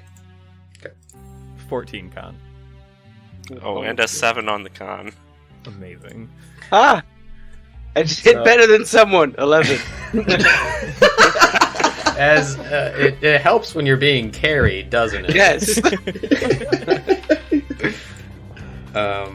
So, Toman, as you're kind of in the lead here, you guys begin to see the landscape around you transitioning as you guys continue to walk forward. The pillars, the landscapes begin to shift a little bit, start being a little more jagged. And further in the distance, you start seeing what looks to be mountains. You come across an area that seems to be a waterfall, though the source is the sky, as this water just kind of gushes down in this one spot to this little lake nearby. As you have been walking for a while, kind of leading the party on, you not only start to feel a little tired, because you said you got an 8 for your con? 7, actually. 7. But you... Oh, it was a 3 for the survival, right? 3 was the survival, yep. Shout out to the 3 creed. So you start getting a little tired, but you keep on pushing through until finally you just stop. And you know if you continue to move any further without getting something to eat or taking a rest, you will get level 1 exhaustion. And it's now that Go finally says, I believe we are starting to veer off track, as she looks at the lake and says, I don't recall this even being here before. Okay. I mean, Sohan's trying to catch his breath. Don't things change in the spirit world? Could it be new? It does. Major landmarks remain the same and consistent, much as I'm sure you are aware of the swamp. That is unmoving, unchanged in its location. An area like this looks to be an important landmark as she looks up and around to see if there are any other similar skyfalls, I guess. And there are not. And she just continues and says, unfortunately, I find this, it looks like this is another one of those areas that does not. Should we stop here to rest, or should we try to backtrack and go back to the direction we know is true? Well, if we're lost, it'd probably be good to get reoriented. Figure out where we're going exactly so we don't get more lost. Rest might be appreciated. Well, how you doing, Honu? And Dag, just throws Honu to the side. Completely fine with taking a rest. All right. Then He's already putting his head down. I'm looking around to see, is it safe? 'Cause this is a spirit world. Everything trying to kill us. Sure. So you're looking around. Could you make me a wisdom save, please? Oh, I knew something bad's gonna happen. 17. Okay, you start looking around, seeing if there's any, things around, and your eyes just kind of stop and lock on something that you haven't seen before. It looks like... You guys know the Charlie Brown Christmas tree? It's one stem and it has, a bulb on it? Mm-hmm. You see something that looks just like that, only instead of a bulb, it's an apple. And it looks like the most delicious looking apple you've ever seen in your life. It's an apple. And you're starting to catch the aroma of it, and you feel drawn towards this thing. As I'm going go, is it normally apple trees like this? Smells so good. She looks at it, and her eyes kind of widen, like cat's eyes do. And she says, I think so. And both of you are charmed as you both begin to start walking towards this. Who knew an apple could smell so good? Dag, Toman, Honu, the two of them start walking towards this apple. And I need the rest of you guys to also roll me wisdom saves, please. Even if Honu was already putting his head down. You're going to sleep? That was his intention. Unless someone wants to divert his intention. That's a 15, and Taman is also going to ask Karamaki if that apple is if it's good or not, or if Karamaki even knows. The strange thing is that as you're asking that, you got a 15. You also start walking to the apple with Ruby and Go, and Karamaki's just like, I wouldn't trust that. That looks a little too appealing. The smell, you smell that, right? It does. It smells delicious. yeah. And despite Karamaki's hesitation to it, you feel compelled to get to this thing and take a bite of it. And Dag, what was your wisdom save? Well, considering it was 10 less than Taman's, I think he's moseying on over too. Yeah. So, Honu, with you laying down, you didn't even look over to it, it sounds like, if you were laying down. Yeah, no. So, yeah, we'll focus on the rest of them for a minute. The rest of the party walks over to this little apple tree. Well, sapling. And you guys are all standing around it, almost like it's like people would stand around a campfire, but you guys are super close to this thing, to the point where you guys could hold hands and dance around it. Just kidding, but still. And all of you want to take a bite of this thing at once. How big's the tree? It's like a little Charlie Brown tree. I like my apples a little cooked, though. Yeah, Dag doesn't hesitate about taking things that he's interested in. So, there's not really even much of a pause that's deliberate on his end. So, Toman's gonna cast Gust to try and blow Dag to the side to get to the apple first. Yes, I love Oh it. no, I'm gonna get the apple first, and I'm just gonna begin to shoot like a firebolt at it, try to get that thing off the tree. Okay, let's do it in the order that this was set. So, Taman, go ahead, see if you hit Dag with a gust. Yeah. Okay, that's an 11. I don't think that beats Dag's AC. No, it does not. So you blow this gust, and Dag just kind of like absent-mindedly puts up a wall of earth to block it as he's just walking up to this apple. I was gonna say he just comments, something got a little windy. That's weird. No, that's weird. Getting a weird breeze. None of the trees are shaking from any wind. And Ruby, you said that you're going to blow off this apple. Yep. Use some fire bullets. Okay, go ahead to see if you hit the apple with those bullets. So I fired 2. No, I get 3. First one is a 17. No, it's a 13. Does that hit? It does, yeah. Go ahead and roll the other 2. Let me know what you get, and then you can just roll all the damage together. Alright. An 8 from the other one, and last one. Ooh, that was nice. 22. So 2 of those hit. Alright. Yeah, this is a dummy thick apple, guys. Doing 6 fire damage, and metal dice hurt. So as you fire at this this apple, it begins to glow red, and all 4 of you, because Go's there, feels the ground shaking under you as the rest of what this tree reveals itself to be the equivalent of a giant Venus flytrap. Oh, or like crap. the cage, like those big cage things that's like in Legend of Zelda, as it wraps around all 4 of you guys, and you're essentially trapped inside this thing. Oh no. And I need everyone to roll initiative. What did we do this time? And we can't blame Honu on this one, man. Yeah, Honor's the only one that won. I think we can still blame Honu.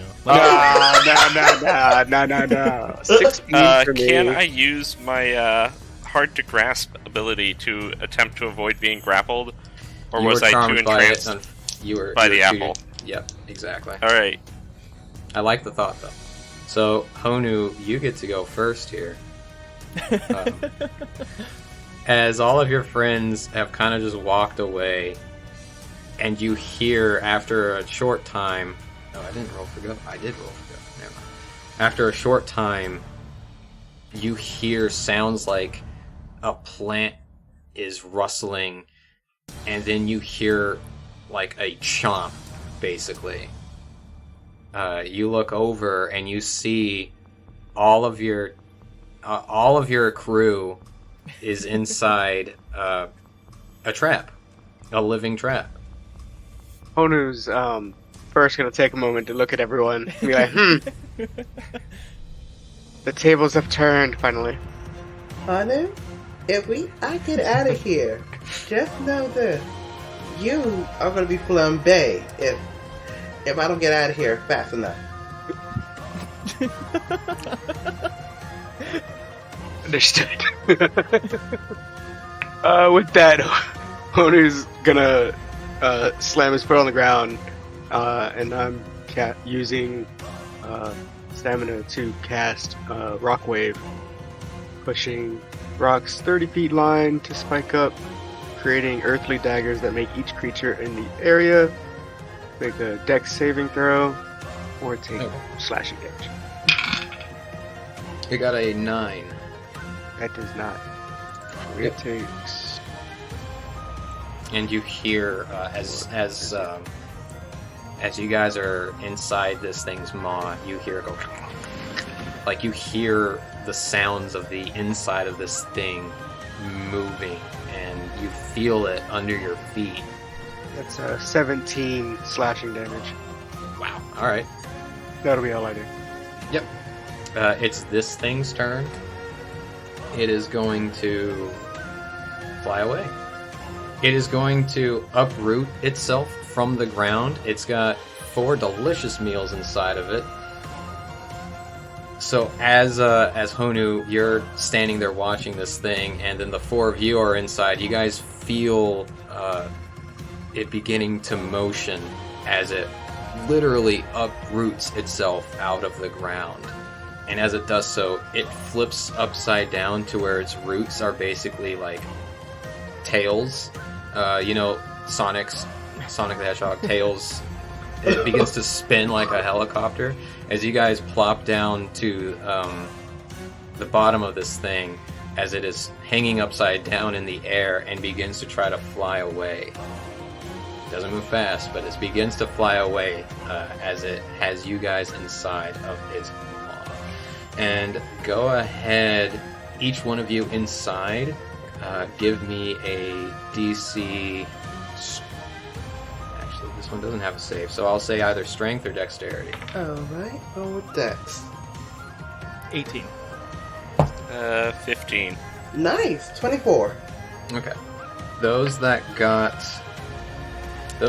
less than 16 are dealt 10 points of damage as you guys are starting to feel like the closest thing I could say is like its acidity starting to get on y'all's skin. Anyone that passed only takes half of that. So those who pass take 5 damage. Those who fail take 10 points of damage. Correct. Yep. Okay. And Honu, you shot rocks at this thing. It uproots, goes as it flips upside down and begins to fly away from you, taking all of your friends. Toman, it is your turn. Alright. So it's like just barely off the ground at this point, is that correct? Yeah, I could tell you guys this. It only has like a fly speed of 20, so it's not really going far. It's not fast. It's not. Yeah. And hell, with 4 of you in it, I would say it's even slower. I would say it's only moving like 15 feet right now. But it is in the air. Okay. So I kind of want to use Wind Wall to block its movement. Okay. Does it say anything about whether or not you need line of sight? It's either surrounding me or as a straight line. So I'm thinking that's going to be really difficult to actually stop its movement using that. Yeah, I think you are right. Like if I was outside of it, I could probably block it, but from within, not really going to work. So I'm just going to use a billowing blow to try and do a blast of air and do some damage from the inside. Yeah, go ahead. That's a 23 to hit. Totally hits. 10 damage. Okay. As you hit it, you can see that you have dealt some damage to it. It's still definitely alive and flying, but you get some splashback of like juices as you hit this thing with force. Is it like sap or something? Yeah. It doesn't hurt or anything, it's just kind of gross sounding, especially when it's right on you. Yeah. So, Dag, it is your turn now. Great, time to punch our way out of this. Dag's gonna elbow drop it from within, and then follow up with another punch, because he has extra attacks, so he's basically just gonna fight it twice. Let's see here. That's, for both attacks, that's a 12 and a 16. Both of those hit. Neat. That's a total of 14 damage. Nice. And you dive down in this thing, and it feels very squishy. You also get the splashback of weird, funky juices. The aromatic smell of the apple no longer smells as good as before, I can say that. As this thing takes the blow and is still flying in the air. Ruby, or is there anything else that you're doing? No, I don't think so. Most of his other stuff is obviously ground-based, which he's kind of cut off from at the moment, so... Yeah. Ruby, it is your turn. My thing is fire, like, I could really F all of y'all up here, so I am not going to try to do that! No, it's okay, do it. Don't worry, I'll live. And Karamaki's like, Yeah, I live too. Maybe not this guy. and gestures to Tamad. You want me to use a fireball with all of you in here? I won't die. Light it up. I mean, for safety's sake, maybe, for Tamad, maybe, think about if you're doing it. Oh, Tamad will be fine. Okay, if I was higher levels, I wouldn't mind dropping a fireball. But right now, I am going to, action, use Aura of Vitality, because we could still be dealing with that acid that's going to come up soon. So, around me you will see a nice flaming aura. And until this technique ends or I lose concentration, and it lasts for 1 minute, in an area of 15 feet of radius around me, people can gain 2d6 healing from it. And I will use my extra attack to blazon my fist to punch this thing. You can't do extra attack. You did Aura Vitality. That is okay. That's my action. Yep. My bonus action is going with disadvantage. Fire bullets. Unless I can't do fire bullets. No, that's a bonus action. Okay. It still be disadvantage, right? I would say it's regular. You are shooting from the inside of this thing. Natural 20, 16, and 18. All on the die. 3 of those hit. Except for the net 20. Yeah, this thing's just immune to net 20s. Alright. So, a total of 6 points of fire damage. Nice. And like, spit us out, you nasty tip of what you call that thing? Begin with a P? I do not know. And from the outside, all you hear is as its vines are spinning crazy fast. Spit us out, you nasty! You don't even make good apple pie! It cries a little. That ends my turn. At least this thing's not trying to talk to you guys while you're in there. Oh, I should have used extra heat. That was creepy. Next time. Okay. It is Go's turn. I think the best thing for Go to do... Yeah, Go's gonna do some billowing blows. Keep it simple. She hits it for a fair bit of damage. Not too much, but she is kind of injured anyway. And she uses, the one good side of her to blast some air using her fist towards the opening where it, closed up on you guys. Some of the juices splash up on her and she says, wow, this really doesn't smell good. Why were we so attracted to this? It's one of those things, girl. It's just one of those things. I know someone that says that all the time. Honu, it is your turn. This thing is flying off with your friends. How far is it? It is currently just 15 feet. 15 feet and how high off the ground?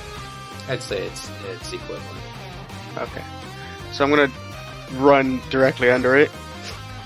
And pretty much Honu's acting as if he's pulling a giant blanket over himself, casting Earthen Dome directly under it, which has a 20-foot radius barrier around it now. Oh, you're trying to capture this thing. Yeah. Okay. That's all I'm gonna do. Yeah, you run up under it, you just create this big old ball of earth that catches this thing, and the vines kind of as they hit the rocks, and this thing kind of tumbles back down onto the ground for its turn. Each one of you inside, roll me that DC Dex save for me. And for you, Honu, say 15 again. Okay. 22? 11. Alright, anyone that got less than 15 or 16 takes 22 damage. Those that pass take 11. Let's see, go pass, go I need to fail. make a constitution check. Or a constitution saving throw. Oh, good. 16. Cool. So for you, Honu, as it is back down on the ground, the vines that were, or the roots that were allowing this thing to fly, start kind of animating themselves and go to whip out against you for a, well, I know one of them is going to hit. That's a 19 on the die. One is a 17, and then the other one is a 15. All of them hit. Yay! All of them hit? Yes. This is gonna hurt. I didn't roll too well on the damage here, so 18 slashing damage as all three of those roots kind of just whip out at you. And could you roll me a Constitution save, or concentration check? That is Constitution. 18 plus 6. Awesome. You hold this dome steady even after taking those hits. Toman, it is your turn. It's a little dark in here all of a sudden as some earth has just kind of like splashed over this thing and has dragged it back down to the ground, with all of you still inside. Alright, Toman is going to try using Dissonant Whispers again, to just sort of try and make that melody for to deal some psychic damage to it. Sure. That was wisdom, right? Yes. Alright, that is a 20. Alright. That is 18 damage, so divided by 2 would be 9. How's this? Alright. That you hear from the inside. Dag, it is your turn. Yeah, we're still gonna fist fight it from within, I think. Do it. Punch this one. Nat 20 and a 15. Yeah, I guess they both hit. Alright. Do you just straight up double when on crits in your game? Yeah. Okay. Total damage is 21. Alright. This thing is really not looking good. I mean, it doesn't look good anymore because you guys are inside it. But externally, this thing does not look like it's having a great day. Dag's punching a hole through one way or the other. Ruby, it is your turn. Alright. Remember, everybody, if you got hurt from that acid, or whatever that body fluid is, remember to roll 2d6. Can't do that right now, thank you. Oh, shoot. Yeah, that is as your bonus action. So if you didn't take a bonus action, yep. Alright, that's 6 healing, not bad. Oh, I'm reading it back. It is your bonus action, Ruby. Oh, good. So if you spend your bonus action... I'll give my bonus action to anybody who needs healing. Oh, okay, it's one creature in the aura to regain 2d6. So you have to pick which one that you want the healing given to. Whoever needs it the most, they can have Probably Toman. Almost certainly. Is it out of the people that she knows needs it? Yeah, you see Go is already dead and decaying, but yeah. Rip. Alright. My action, I am going... How badly hurt this thing is. Yeah, it's really not looking happy. Oh, you don't look too happy. As my fist begins to blaze again, as I punch the crap out of this thing. Alright, do it up. Let's go. Alright, first hit. That's a 14 hit? Yes. Oh, that definitely would hit. Dirty 20. Yeah, I guess. One with the 8 and the other one is a 4, so 12 points of damage. Ruby. And I'm adding a little extra heat to go with it. No need. Finish it. I was like, you fool me with apples and think about my restaurant. And I just take that apple and just bust him up, like bust this thing up through it, just beating him with it, like, and pretty much ripping and just going ham, just losing it on this thing. You go full Kratos mode and kill this thing with its own thing. Until finally it goes limp, its mouth kind of slacks, and you guys are able to crawl out from inside this thing. And Go's not dead, that was just a joke. And as soon as we get as soon as everybody's further away, I'm like the last one crawling out, I'm just going to chuck a fireball at this thing. I am petty. I am very petty. Yeah, Honu gets rid of the dome so that you don't burn all of you guys inside. Seeing them walk out, he doesn't necessarily get rid of the dome as much as he just falls to the ground and stops thinking about it. He's rather hurt. I just throw a chuck of fireball today, like, don't you ever make me think like that again. And I was looking at her and I'm like, oh wow, how you feeling? Do we as a party want to take a short rest at this point? That's what he was. Well, that that's was what exciting, Hodu was, so we can keep walking now, right? that was what Hodu was trying to do before you guys followed an apple. Ghost stretches and is like, well, yeah, I'm ready to keep going. Hodu, Swollen even eye after for being no healed, reason. is I'm not ready. getting up off the ground. It'll carry you. I'm looking around like, is there anything else out here? Is there anything else? Stop looking around. That's what you Yeah, you look around and you see another apple. Give me another wisdom save. If I see another apple tree, I am just going to scorching ray it to death. Unless you're charmed by it. Haha. But no, you don't see anything. Alright. It looks Everything's like... pretty clear here, at least. It looks like... Let's camp here for the night, because we all been through some things. Heaven only knows where else we could find further away. Besides, we got a nice fresh source of water. I mean, have we tested the water? Hodu's saying, face down into the ground. Go just nods approvingly to that. Is like, yeah, that's the smartest decision to make. Can someone take After a while, things seem to sink in with Hodu at some point. Yeah, I'm just going to see if I see like a little pebble. Talk to the pebble like, are you a spirit? Are you asking the pebble? Yeah. Okay. Okay, I'll put the pebble back down on the ground. Try to find one that's not a spirit, so I can just chuck it into the water. Yeah, you find one that doesn't talk back. I find if you don't ask them questions. I'm trying to be nice, because everything tries kills us. Why? Stop asking questions. Yeah, it skips across the water. Give me a performance check. Woo! Performance. That's charisma. Yeah, I thought I'd give you something like that. That is going to be a lovely 21. This is the best dang rock skipping any of you have ever seen.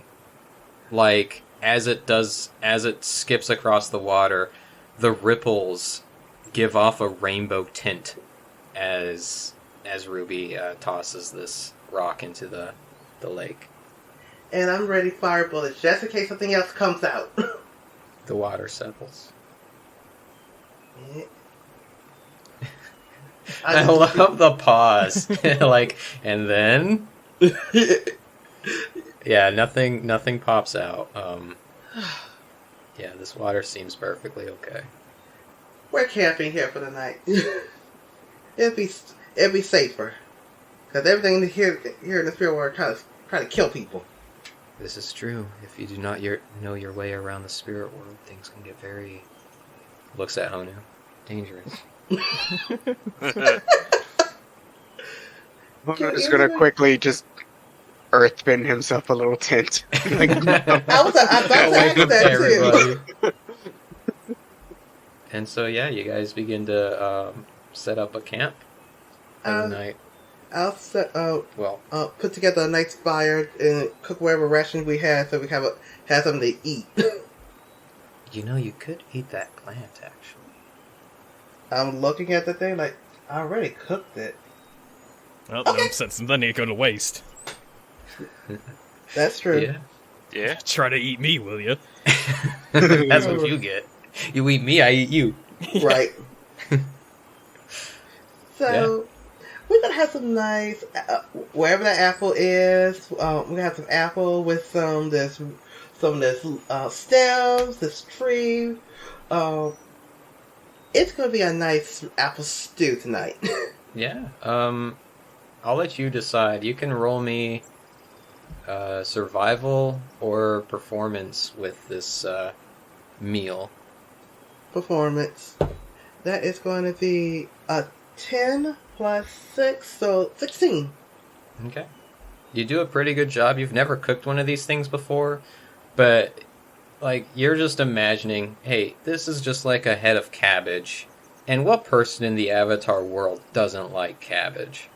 And you cook it up nice and stewy, and as you guys get your bowls and stuff, I'm sure the earthbenders kind of like bend some bowls together so you can pour this stuff in or whatever. And as you all begin to chow down, Go even eats it, and this doesn't taste bad at all. This is actually pretty good. Almost reminds you of home.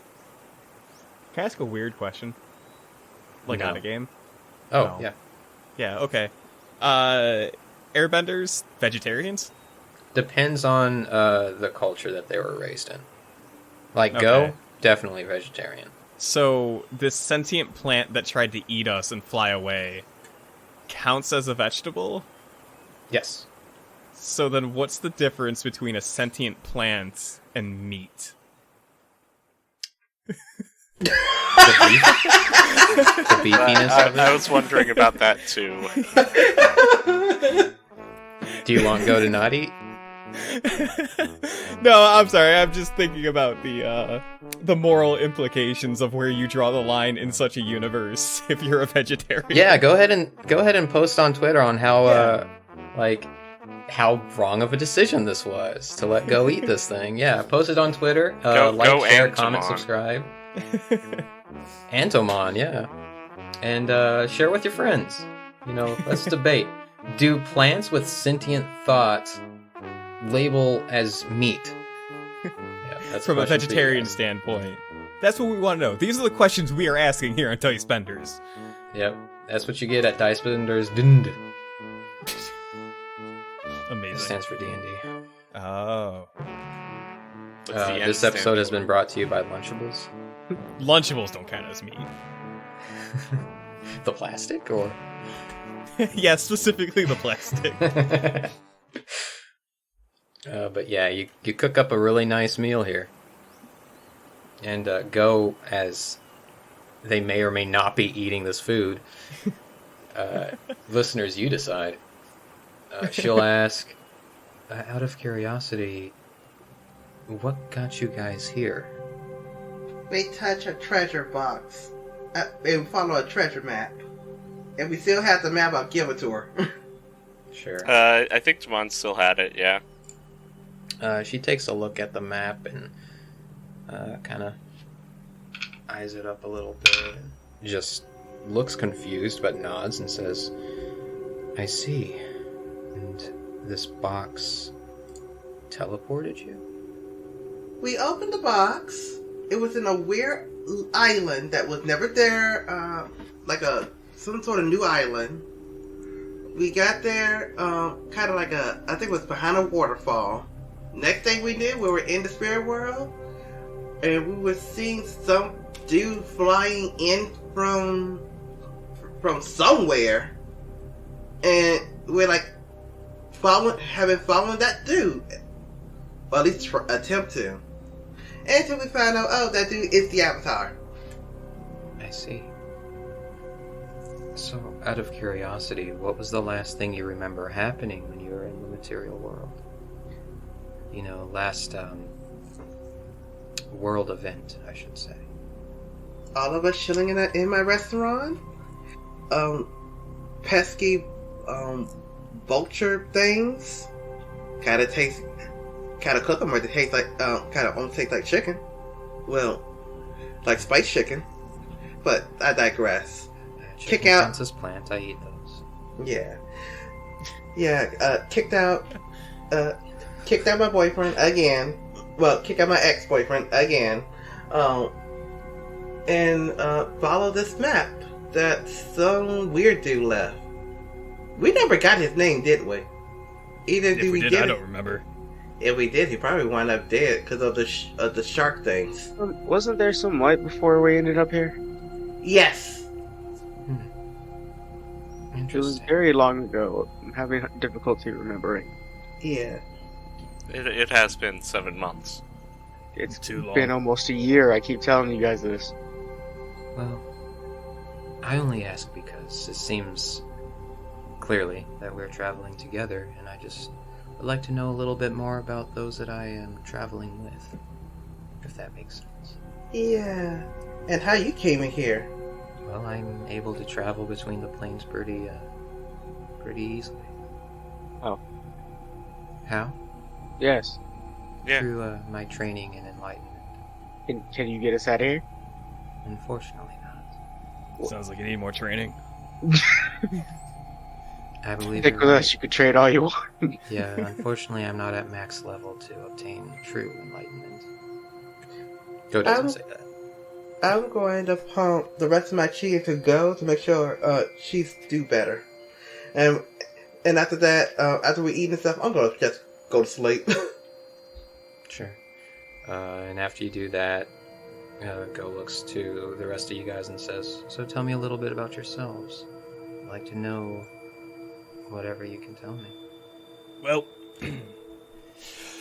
I'm Dag. What you see is what you get. And he just kind of stretches. I mostly traveled, back in the material world, here or there, never really settled down. The open roads, they called to me. Also called it my purse. Do a lot of odd jobs here and there. Love myself a good brawl, a good beer, and a good babe. As I like to call it, the 3 B's of life.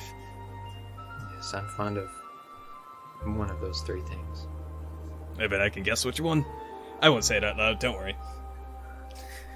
Save it for the Patreon talk. Dag winks at the camera. And, what about you? I see you're a fellow airbender as I. Yeah, when I was very young, it was discovered that I had airbending talent, and so I was taken to the, I think it was Southern Air Temple, where I was trained for years. But when I came of age, I decided that I really wanted to see more of the world, so I've been traveling pretty much ever since. I know quite a number of airbenders that travel, like you. The temples are not always what people are looking for. My name is Honu, and he, as he's talking, quickly casts his hand out to turn the ground under them to sand to try to make it more comfortable for everyone, because he really cares about comfort. He's like, I pretty much just go wherever things take me. It's kind of how I ended up here. Enlightening. You are all an interesting pair. I won't lie. But each of you have talents that complement each other. It's good that you have that one over there, gesturing to Ruby, that can patch you up should anything happen. You need that out here. Yeah, but sometimes I really start to wonder, when she gets violent, is it worth it? I kind of lift my head up. It just, what did you just say? Nothing. Nothing cooking's great, by the way. I put my head back down. Yeah, and Karamaki kind of speaks to you, Toman, is like, it's just a good thing that Ruby hasn't come up to, throw some punches at me. I've got some hands. I got a mean hook in case anything. I'm sure you'd really mess her up. It's a good thing you two don't fight. Good for her. That's right. And Go just kind of nods at all of you and says, I think I said this before, but now that I have had the chance to be formally introduced, it is a pleasure to meet each and every one of you. Pleasure to meet you too. As I yawn and go to a nice, good, deep sleep. Yeah. I don't think it's going to matter because we're doing a long rest anyway. But Toman is going to take out his harmonica and use his resting aura as he plays a song around the campfire that we've made. Sure. I love it. which means everybody would get a 1d8 of healing. And Go just smiles and says, that sounds like a song of the Eastern Temples. I've heard that before. I visited there recently. It's just the best place to find some bison. Sky bison. What other kind of bison would there be? I've heard tale that there are water bison in Canada. That's where we'll end the session. Amazing.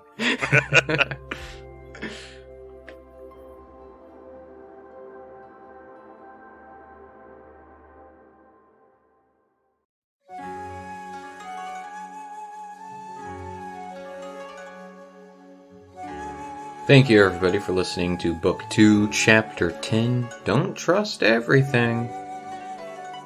If you liked our show and would like to show us some support, feel free to drop by our Discord, We Roll Dice, where we also put, every once in a while, bloopers from the previous week's chapters, as well as where you can find the Elemancer classes. You can also always give us a 5-star review on your favorite podcast app, such as Spotify or Apple Podcast.